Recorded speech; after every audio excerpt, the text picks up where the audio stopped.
Hi, my name is Rick Bloodworth, and today is day 20 of the 90-day study through the New Testament. Today's study is going to be from Luke chapter 14 to 16, and it's in Luke chapter 16 I wanted to call your attention to. About the 10th verse, Jesus starts teaching the people about true value, because sometimes we get mixed up with what we think is valuable and with what God knows is valuable. And he starts off by talking to us about the way that we handle our possessions. And he compares it to a manager who is not necessarily trustworthy with what he does prior to verse 10. And then in verse 10 he says this: "Whoever can be trusted with little can also be trusted with much." But then he said, "Whoever is dishonest with little will also be dishonest with much." And so Jesus points out that God is not going to give things of true value to people who are not trustworthy.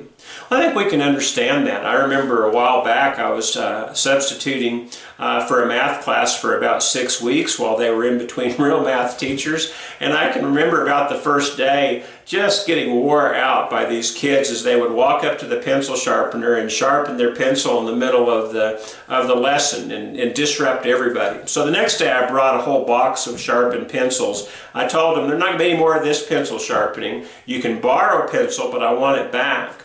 And then I tried to teach them a lesson in honesty and how important it was to be trustworthy in returning these little 5-cent pencils.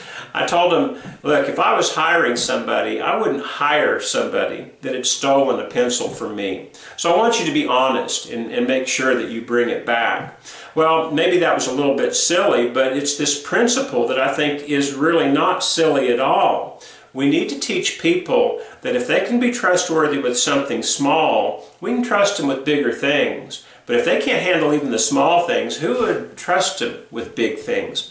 Well, this is what Jesus is trying to get across to us with the resources that we're given in life. We're entrusted with a lot of wealth when you think about it, and sometimes we use it in God's service very well, and sometimes we are not quite as trustworthy, and we need to be thinking about that.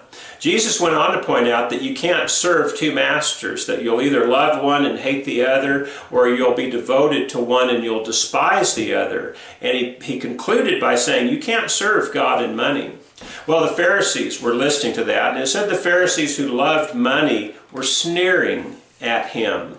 And so Jesus just said this: you try to justify yourselves, but then he said you have to understand what is highly valued among men is of low esteem in God's eyes. He even, in some versions, said it's an abomination in God's eyes. Well, think about that for a moment as we pursue physical wealth here on earth, about how abominable that is to God, or how despicable that is to God. Maybe a physical example will help. Have you ever heard of the dung beetle? You may have. Dung beetles are all over the world. I think they found them in all sorts of forms and all sorts of varieties, just about everywhere except for the Antarctica.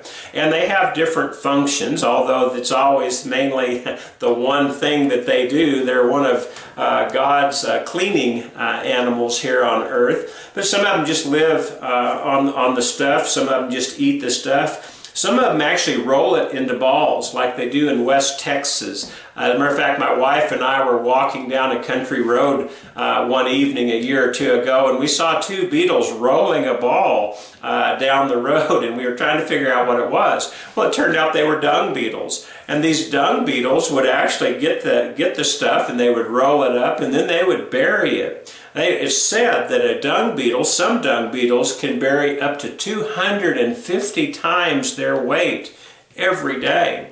Some of them raise their families in the stuff. They eat the stuff. They're, as we look at it, very fond of something that we consider an abomination.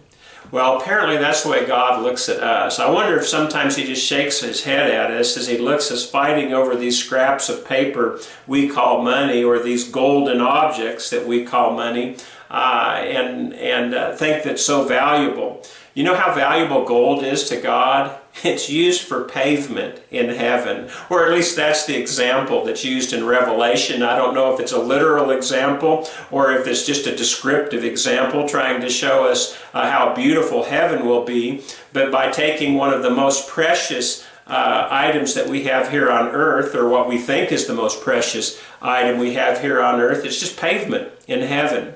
In other words, those things that we highly esteem are often of little value in God's eyes.